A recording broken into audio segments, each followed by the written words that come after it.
Hello ನಮಸ್ತೆ, ನಾನು ರಾಜು ಅಷ್ಟೇ. ನೀವು ನೋಡ್ತಿದ್ದೀರಾ centre point Kannada YouTube channel. ಮುಖ್ಯಮಂತ್ರಿಯ ಆಪ್ತ ಸಚಿವನಿಗೆ ಎದುರಾಯಿತು ಸಂಕಷ್ಟ.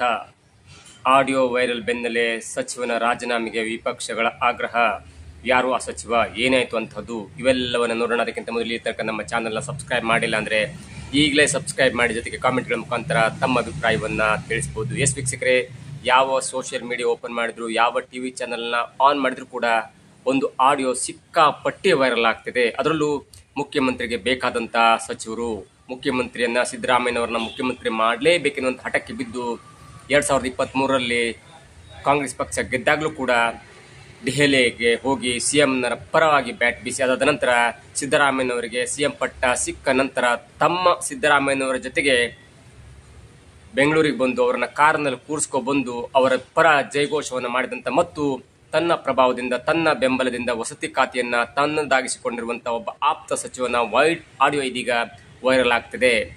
ಅವರೇ ನಮ್ಮ ನೆಚ್ಚಿನ ವಸತಿ ಸಚಿವರಾದಂಥ ಜಮೀರ್ ಅಹಮದ್ ಖಾನ್ ಅವರು. ಜಮೀರ್ ಅಹಮದ್ ಖಾನ್ ಅವರು ಒಬ್ಬ PSI ಆದಂಥ ಪೆರೆಸಂದ್ರದ PSI ಆದಂಥ ಜಗದೀಶ್ ರೆಡ್ಡಿ ಅವರಿಗೆ ಮಾಡಿದಂಥ ಕಾಲ್ ಇದೆಯಲ್ಲ, ಆ ಕಾಲ್ನ ಆಡಿಯೋ ರೆಕಾರ್ಡ್ ಇದೀಗ ಬಯಲಾಗಿದೆ. ಅದು ಕೂಡ ಅಕ್ಟೋಬರ್ 13ಕ್ಕೆ ಜಮೀರ್ ಅಹಮದ್ ಖಾನ್ ಅವರು ಪೆರೆಸಂದ್ರದ PSI ಆಗಿರುವಂಥ ಜಗದೀಶ್ ರೆಡ್ಡಿ ಅವರಿಗೆ ಕಾಲ್ ಮಾಡಿ ತಮಗೆ ಬೇಕಾಗಿರುವಂಥ ಆಪ್ತರ ಪರವಾಗಿ ಬ್ಯಾಟ್ ಬೀಸಿ ಅನ್ಯಾಯಕ್ಕೆ ಅನುವು ಮಾಡಿಕೊಟ್ಟಿದ್ದರಂತ ಆಡಿಯೋ ಇದೀಗ ವೈರಲ್ ಆಗ್ತಿದೆ.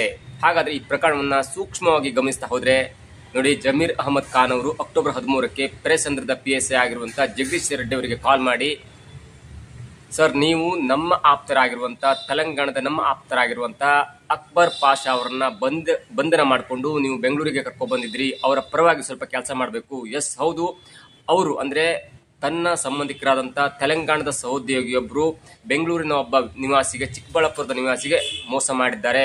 ಆದರೆ ನೀವು ಸ್ವಲ್ಪ ಟೈಮ್ ಕೊಡಿ ಮತ್ತು ಅವರಿಗೆ ಸ್ವಲ್ಪ ಸಹಾಯ ಮಾಡಿ, ಏನಾದರೂ ಮಾಡಿ ಸೆಟಲ್ಮೆಂಟ್ ಮಾಡಿ, ನೀವು ಸ್ವಲ್ಪ ನಮ್ಮ ಆಪ್ತರಿಗೆ ಸಹಾಯ ಮಾಡಿ ಅನ್ನುವಂಥ ಒಂದು ಆಡಿಯೋ ಇದೀಗ ಸಿಕ್ಕಾಪಟ್ಟೆ ವೈರಲ್ ಆಗ್ತದೆ. ಮತ್ತು ಜಾತ್ಯತೀತ ಜನತಾದಳದ ಒಂದು ಟ್ವಿಟರ್ ಪೇಜ್ನಲ್ಲೂ ಕೂಡ ಇವರು ವಸತಿ ಸಚಿವರಲ್ಲ, ಸೆಟಲ್ಮೆಂಟ್ ಸಚಿವರು ಎನ್ನುವಂಥ ಒಂದು ಆಪಾದನೆ ಕೂಡ, ಅಥವಾ ಒಂದು ಆಗ್ರಹ ಅಥವಾ ಒಂದು ವ್ಯಂಗ್ಯ ಕೂಡ JDSನವರು ಮಾಡಿದ್ದಾರೆ. ಹಾಗಾದ್ರೆ ಈ ಪ್ರಕರಣವನ್ನು ಸೂಕ್ಷ್ಮವಾಗಿ ಗಮನಿಸ್ತಾ ಹೋದ್ರೆ ನೋಡಿ, ಬೆಂಗಳೂರಿನ ಚಿಕ್ಕಬಳ್ಳಾಪುರದ ನಿವಾಸಿಯಾಗಿರುವಂಥ DN ರಾಮಕೃಷ್ಣ ಅವರು ಪಾಪ್ಕಾರ್ನ್ ವ್ಯಾಪಾರಿಯಾಗಿರ್ತಾರೆ. ಪಾಪ್ಕಾರ್ನ್ಗೆ ಬೇಕಾಗಿರುವಂಥ ಜೋಳವನ್ನ ಬೇರೆ ಬೇರೆ ಕಡೆ ವ್ಯಾಪಾರ ಮಾಡ್ತಾ ಇರ್ತಾರೆ. ಅಂದ್ರೆ ಈಸ್ ಬೇಸಿಕಲಿ ರೈತ, ಅಂದ್ರೆ ಜೋಳವನ್ನು ವ್ಯಾಪಾರ ಮಾಡ್ತಾರೆ. ಪಾಪ್ಕಾರ್ನ್ಗೆ ಬೇಕಾಗಿರುವಂಥ ಜೋಳವನ್ನ ಬೇರೆ ಬೇರೆ ರಾಜ್ಯಗಳಿಗೆ ವ್ಯಾಪಾರ ಮಾಡ್ತಾರೆ. ಆ ವ್ಯಾಪಾರ ಮಾಡುವಂಥ ಸಂದರ್ಭದಲ್ಲಿ HKGN ಮುಸ್ಕಾನ್ ಪಾಪ್ಕಾರ್ನ್ ಟ್ರೇಡರ್ಸ್ನ ಮಾಲೀಕರಾಗಿರುವಂಥ ಅಬ್ದುಲ್ ರಜಾಕ್, ಸೈಯದ್ ಅಬ್ದುಲ್ ಅಕ್ಬರ್ ಪಾಷಾ, ನಸೀರ್ ಅಹಮದ್ ಎನ್ನುವಂಥ ಸಹೋದರರಿಗೆ ಬರೋಬ್ಬರಿ 1,89,00,000 ಜೋಳವನ್ನ ಹೈದರಾಬಾದ್ ಅಂದ್ರೆ ತೆಲಂಗಾಣ ಮೂಲದವರಿಗೆ ವ್ಯಾಪಾರವನ್ನು ಮಾಡಿರ್ತಾರೆ. ಆದರೆ ಇಲ್ಲಿ ಮುಖ್ಯವಾಗಿ ಗಮನಿಸಬೇಕಂತ ವಿಚಾರ ಅಂದ್ರೆ 1,89,000 ಹಣವನ್ನ 1,89,00,000 ರೂಪಾಯಿ ಹಣವನ್ನ ಇಲ್ಲಿಯ ತನಕ ಆ ಮುಸ್ಕಾನ್ ಟ್ರೇಡರ್ಸ್ ಮಾಲೀಕರಾದಂಥ ಅಕ್ಬರ್ ಪಾಷಾ ಅವರು ಇಲ್ಲಿಯ ತನಕ DN ರಾಮಕೃಷ್ಣ ಅವರಿಗೆ ಪಾವತಿಯನ್ನ ಮಾಡಿಲ್ಲ.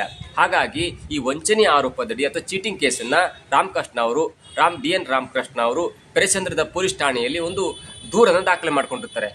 ಆ ದೂರನ್ನ ದಾಖಲಿಸಿಕೊಂಡಂತ ಪೊಲೀಸರು PSI ಜಗದೀಶ್ ರೆಡ್ಡಿ ಅವರು ತೆಲಂಗಾಣಕ್ಕೆ ಹೋಗಿ ಅಲ್ಲಿ ನೋಟಿಸ್ ಕೊಟ್ಟು ಅಲ್ಲಿ ಬುದ್ಧಿ ಹೇಳಿ ನೀವು ಸೆಟಲ್ಮೆಂಟ್ ಮಾಡಿ ಅಥವಾ ನೀವು ಹಣವನ್ನು ಪಾವತಿ ಮಾಡಿ ಅಂದಾಗ ಕೂಡ ಅವರು ಅದಕ್ಕೆ ಒಪ್ಪರಿಲ್ಲ. ಅದಾದ ನಂತರ ನೇರವಾಗಿ ಹೈದರಾಬಾದಿಗೆ ಹೋಗಿ ಅಂದ್ರೆ ತೆಲಂಗಾಣಕ್ಕೆ ಹೋಗಿ ಅಲ್ಲಿದ್ದಂಥ ಆರೋಪಿಯಾದಂಥ ಸೈಯದ್ ಅಬ್ದುಲ್ ಅಕ್ಬರ್ ಪಾಷಾ ಅವರನ್ನ ಬಂಧನ ಮಾಡಿಕೊಂಡು ಬೆಂಗಳೂರಿಗೆ ಕರ್ಕೊ ಬಂದಾಗ ಆಗ್ಲೂ ಕೂಡ ಸೆಟಲ್ಮೆಂಟ್ಗೆ ಒಪ್ಪಲಿಲ್ಲ. ಅದಾದ ನಂತರ ತಮ್ಮ ಆಪ್ತರ ಮುಖಾಂತರ ಸಚಿವರ ಗಮನಕ್ಕೆ ತಂದು ಸಚಿವರ ಆಪ್ತರಾಗಿರುವಂಥ ಲಕ್ಷ್ಮೀನಾರಾಯಣ ಅವರ ಮುಖಾಂತರ ಒಂದು ಫೋನ್ ಮಾಡಿಸಿ ಪೆರೆಸಂದ್ರದ PSI ಆಗಿರುವಂಥ ಜಗದೀಶ್ ರೆಡ್ಡಿ ಅವರಿಗೆ ಕಾಲ್ ಮಾಡ್ತಾರೆ. ಆ ಕಾಲ್ನಲ್ಲಿ ಹೇಳ್ತಾರೆ, ಸಚಿವರಾದಂಥ ಜಮೀರ್ ಅಹಮದ್ ಖಾನ್ ಅವರು, ವಸತಿ ಸಚಿವರಾದಂಥ ಜಮೀರ್ ಅಹಮದ್ ಖಾನ್ ಅವರು ಹೇಳ್ತಾರೆ, ನೋಡಿ ಸರ್, ಏನಿಲ್ಲ, ಅವರು ಕೂಡ ನಮ್ಮ ಸಂಬಂಧಿಕರಾಗಿರ್ತಾರೆ, ನಮ್ಗೆ ಆಪ್ತರು, ಏನೋ ಒಂದು ಚಿಕ್ಕ ಪುಟ್ಟ ಕೆಲಸ ಮಾಡ್ಕೊಬಿಟ್ಟಿದ್ದಾರೆ. ಹೌದು, ಪಾಪ್ಕಾರ್ನ್ ಮಾಲೀಕರಾದಂಥ DN ರಾಮಕೃಷ್ಣ ಅವರು ತೆಲಂಗಾಣದ ನಮ್ಮ ಆಪ್ತರಾಗಿರುವಂಥ ಅಥವಾ ಸಂಬಂಧಿಕರಾಗಿರುವಂಥ ಅಬ್ದುಲ್ ಪಾಷಾ ಅವರಿಗೆ ಜೋಳವನ್ನು ಪಾಪ್ಕಾರ್ನ್ ಮಾರಿದ್ದಾರೆ. ಆದರೆ ಅವರು ಹೇಳುವಂಥ 1,89,00,000 ಹಣ ಅಲ್ಲ, ಸ್ವಲ್ಪ ಕಡಿಮೆ ಇದೆ. ಹಾಗಾಗಿ ನೀವು ಏನಾದರೂ ಮಾಡಿ ಸ್ವಲ್ಪ ಟೈಮ್ ಕೊಡಿ ಅಂದಾಗ ಅಲ್ಲಿನ PSI ಆಗಿರುವಂಥ ಜಗದೀಶ್ ರೆಡ್ಡಿ ಅವರು ಹೇಳ್ತಾರೆ, ಇಲ್ಲ, ನಾವು ಟೈಮ್ ಕೊಟ್ಟಿದ್ವಿ, ತುಂಬಾ ಟೈಮ್ ಕೊಟ್ಟು ನೋಟಿಸ್ ಕೊಟ್ಟರು ಕೂಡ ಅವರು ಅದಕ್ಕೆ ಒಪ್ಪಲಿಲ್ಲ, ಅವರಿಗೇನೋ ಈಗೋ ಇದೆ, ಹಾಗಾಗಿ ಅವರು ಯಾರು ಒಪ್ತಾ ಇಲ್ಲ. ಜೊತೆಗೆ ಕೊನೆಗೆ ಒಪ್ಪದಿದ್ದ ಕಾರಣ, ಸೆಟಲ್ಮೆಂಟ್ಗೆ ಒಪ್ಪಿದ ಕಾರಣ ಅವ್ರನ್ನ ಬಂಧನ ಮಾಡುವಂತ ವಿಚಾರವಾಗಿ ನಾವು ಇಲ್ಲಿ ಕರ್ಕೊಂಡು ಬಂದಿದ್ದೇವೆ ಅನ್ನುವಂತ ವಿಚಾರವನ್ನ ಜಗದೀಶ್ ರೆಡ್ಡಿ ಅವರು P S I Jagadish Reddy ಅವರು ವಸತಿ ಸಚಿವರಾದಂತಹ ಜಮೀರ್ ಅಹಮದ್ ಖಾನ್ ಅವರು ಹೇಳ್ತಾರೆ. ಆಗ ಅದಕ್ಕೆ ಉತ್ತರ ಮಾಡದಂತ, ಅದಕ್ಕೆ ಪ್ರತ್ಯುತ್ತರ ಮಾಡಿದಂಥದ್ದು ಒತ್ತಡ ಹಾಕಿದಂತ ವಸತಿ ಸಚಿವರು, ಇಲ್ಲಿಲ್ಲ ಅವ್ರು ಹೇಳಿದಷ್ಟು ಹಣ ಇಲ್ಲ, 1,89,00,000 ಸ್ವಲ್ಪ ಕಡಿಮೆ ಇದೆ, ಏನಾದ್ರೂ ಮಾಡಿ ನೀವು ಸ್ವಲ್ಪ ಬಗೆಹರಿಸಿ ಮತ್ತು ಸ್ವಲ್ಪ ಟೈಮ್ ಕೊಡಿ, ಏನ್ ಮಾಡ್ಲಿಕ್ಕೆ ಆಗುತ್ತೆ, ನಿಮ್ಮ ಹತ್ರ ಏನೆಲ್ಲ ಸಾಧ್ಯತೆ ಇದೆ ಅಂತ ಕೇಳಿದಾಗ ಇಲ್ಲ ಸೆಟಲ್ಮೆಂಟ್ ಮಾಡ್ಬೋದು ಅಂತ ಪಿ ಎಸ್ ಐ ಹೇಳ್ತಾರೆ. ಇಲ್ಲ ಸ್ವಲ್ಪ ಏನಾದ್ರು ಮಾಡಿ ಸ್ವಲ್ಪ ಟೈಮ್ ಕೊಡಿ, ನಮ್ಮ ಆಪ್ತರು ಅವರು ಏನಾದ್ರು ಮಾಡಿ ಸಹಾಯ ಮಾಡಿರುವಂತ ಒಂದು ಮಾತನ್ನು ಹೇಳಿ ಫೋನ್ ಅಲ್ಲಿಗೆ ಮುಕ್ತಾಯ ಆಗುತ್ತೆ. ಇಲ್ಲಿ ಗಮನಿಸಬೇಕಂತ ವಿಚಾರ ಅಂದ್ರೆ, ನಮ್ಮ ರಾಜ್ಯದ ರೈತರಿಗೆ ವಂಚನೆ ಆದಾಗ ಆ ವಂಚನೆಯನ್ನ ಕಡೆಗಣಿಸಿ ವಂಚನೆ ಮಾಡಿದವರಿಗೆ ಜಮೀರ್ ಅಹಮದ್ ಖಾನ್ ಅವರು ಸಪೋರ್ಟ್ ಮಾಡ್ತಾರೆ ಅಂದ್ರೆ ಇದು ಯಾವ ಮಟ್ಟಿನ ರಾಜಕೀಯ ವ್ಯವಸ್ಥೆ, ಇದು ಯಾವ ಮಟ್ಟಿನ ಮಂತ್ರಿ, ಇದು ಯಾವ ಮಟ್ಟಿನ ರಾಜ್ಯ ಸರ್ಕಾರ, ಇದು ಯಾವ ಮಟ್ಟಿನ ಒಂದು ಸರ್ಕಾರ?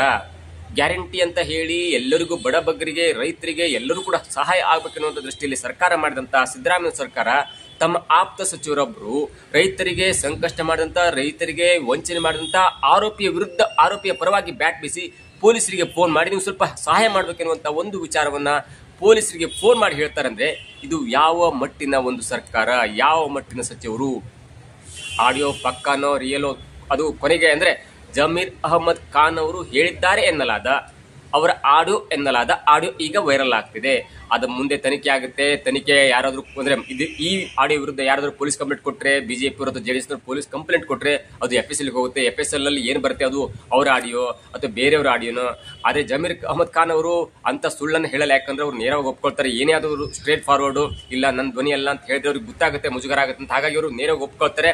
ಜೊತೆಗೆ ಹೌದು ನನ್ನದೇ ಆಡಿಯೋ, ಆದ್ರೆ ನಾನು ಎಲ್ಲೂ ಕೂಡ ಅವರಿಗೆ ಸ್ವಲ್ಪ ಸೆಟಲ್ಮೆಂಟ್ ಮಾಡಿ ಇಬ್ರಿಗೂ ಅನ್ಯಾಯ ಮಾಡಬಾರ್ದು ಎನ್ನುವಂತ ಮಾತನ್ನ ಹೇಳಿದ್ದೇನೆ ಹೊರತು ಇಲ್ಲ ನೀವು ಅವ್ರಿಗೆ ಹಣ ಕೊಡಬೇಡಿ ಅಂತ ಹೇಳಿಲ್ಲ, ಜೊತೆಗೆ ಅವ್ರನ್ನ ಬಿಟ್ಟು ಕಳಿಸಿ ಅಂತ ಹೇಳಿಲ್ಲ ಅನ್ನುವಂತ ಒಂದು ವಾದವನ್ನ ಮಂಡನೆ ಮಾಡಬಹುದು. ಆದ್ರೆ ರೈತರ ಪರವಾಗಿ ನಿಲ್ಬೇಕಾದಂತ ಸಚಿವರು ಅಥವಾ ಅನ್ಯಾಯಕ್ಕೆ ಒಳಗಾದವರಿಗ ಪರವಾಗಿ ನಿಲ್ಬೇಕಾದ ಸಚಿವರು ಅನ್ಯಾಯ ಮಾಡಿದವರ ಪರವಾಗಿ ನಿಲ್ತಾರಂದ್ರೆ ಇದು ಸ್ವಲ್ಪ ಮಟ್ಟಿನ ಸರ್ಕಾರಕ್ಕೆ ಮುಜುಗರ. ಮತ್ತು ಸಿಎಂ ಆಪ್ತರಾಗಿರುವಂತಹ, ಸಿಎಂ ಆಪ್ತ ಸಚಿವರಲ್ಲಿ ಒಬ್ಬರಾಗಿರುವಂತಹ ಜಮೀರ್ ಅಹಮದ್ ಖಾನ್ ಅವರ ಪರವಾಗಿ ಅನೇಕ ಬಾರಿ ಬ್ಯಾಟ್ ಬೀಸಿದಂತ ಸಿದ್ದರಾಮಯ್ಯನವರು ಕೂಡ ಈಗ ಮುಜುಗರ ಉಂಟಾಗಿದೆ. ಮತ್ತು ಜೆಡಿಎಸ್ನವರು ಇದೀಗ ಅತ್ಯಂತ ಹರಿತವಾದ ಶಬ್ದಗಳಲ್ಲಿ ಜಮೀರ್ ಅಹಮದ್ ಖಾನ್ ಮತ್ತು ಸಿದ್ದರಾಮಯ್ಯನವರನ್ನ ಟೀಕೆಗೆ ಒಳಗೆ ಮಾಡ್ತಿದೆ. ಇದರಿಂದ ಮುಂದಿನ ಕ್ಯಾಬಿನೆಟ್ ನಲ್ಲಿ ಅಥವಾ ನವೆಂಬರ್ ಕ್ರಾಂತಿ ಅಥವಾ ಡಿಸೆಂಬರ್ ಕ್ರಾಂತಿಯ ವೇಳೆಗೆ ಸುಮಾರು 20 ಹೊಸ ಮಂತ್ರಿಗಳ ಸೇರ್ಪಡೆಯಾಗುತ್ತೆ ಎನ್ನುವಂತ ಮಾತಿನ ನಡುವೆ ಇದೀಗ ಕೃಷ್ಣ ಬೈರೇಗೌಡ ಅವರು ಕೂಡ ಹೇಳಿದ್ದಾರೆ, ನಾನು ಯಾವಾಗ ಹೇಳಿದ್ರು ಕೂಡ ನಾನು ಪದವಿಯನ್ನು ಬಿಟ್ಕೊಡ್ತೇನೆ ಅನ್ನುವಂತ ಮಾತನ್ನು ಹೇಳಿದರೆ. ಈಗ ಅನೇಕರು ಪದವಿ ಬಿಡ್ಲಿಕ್ಕೆ ರೆಡಿಯಾಗಿದ್ದಾರೆ, ಅನೇಕರು ಹೊಸಬರು ಒಳಗೆ ಬರಲಿಕ್ಕೆ ರೆಡಿಯಾಗಿದ್ದಾರೆ. ಇದರ ಅಂಗವಾಗಿ ಜಮೀರ್ ಅಹಮದ್ ಖಾನ್ ಅವರ ಪಟ್ಟ ಕೂಡ ಹೋಗುತ್ತಾ, ಮುಂದೆ ಯಾರು ಬರ್ತಾರೆ, ಅವರ ಪ್ಲೇಸಲ್ಲಿ ಅಲ್ಪಸಂಖ್ಯಾತರ ಕೋಟದ ಅಡಿಯಲ್ಲಿ ಯಾರು ಬರ್ತಾರೆ, ಇವೆಲ್ಲವೂ ಕೂಡ ಕಾದ್ ನೋಡ್ಬೇಕಾಗಿದೆ. ಜೊತೆಗೆ ಜಮೀರ್ ಅಹಮದ್ ಖಾನ್ ಅವರು ಕೂಡ ಇದಕ್ಕೆ ಯಾವಾಗ ಉತ್ತರ ಕೊಡ್ತಾರೆ, ಯಾವ ಸತ್ಯವನ್ನು ಒಪ್ಕೊಳ್ತಾರೆ ಕೂಡ ಕಾದ್ ನೋಡ್ಬೇಕಾಗಿದೆ. ಒಂದೊಂದು ಸತ್ಯ ಜಮೀರ್ ಅಹಮದ್ ಖಾನ್ ಅವರು ಸುಳ್ಳು ಹೇಳಿಕ್ಕೆ ಹೋಗಲ್ಲ, ಅವ್ರು ಸತ್ಯವನ್ನು ಒಪ್ಕೊಳ್ತಾರೆ ಅನ್ನುವಂತ ನಂಬಿಕೆ ಕೂಡ ನಮಗಿದೆ. ಇದಾಗಿತ್ತು ಇವತ್ತಿನ ವಿಶೇಷ. ನೋಡ್ತಾ ಇರಿ centre point Kannada YouTube channel. Hello hello, Jagadish Reddy sir. ಹೌದು ಲಕ್ಷ್ಮೀನಾರಾಯಣ ಅಂತ, ನಾನು minister Zameer Ahmed special officer ಮಾತಾಡ್ತೇನೆ. ಹೇಳಿ. ಸಾಹೇಬ್ರು ಮಾತಾಡ್ಬೇಕಂತ ಕೊಡ್ತೇನೆ ಸರ್, ಒಂದು ನಿಮಿಷ. ಕೇಸಿಗೆ ಸಂಬಂಧಪಟ್ಟ ಹಂಗೆ ಕೇಳಬೇಕು ಅಂತಿದ್ರು, ಅದು ಬರ್ಬೇಕು, ಕೊಡ್ಲಾ? ಕೊಡಿ.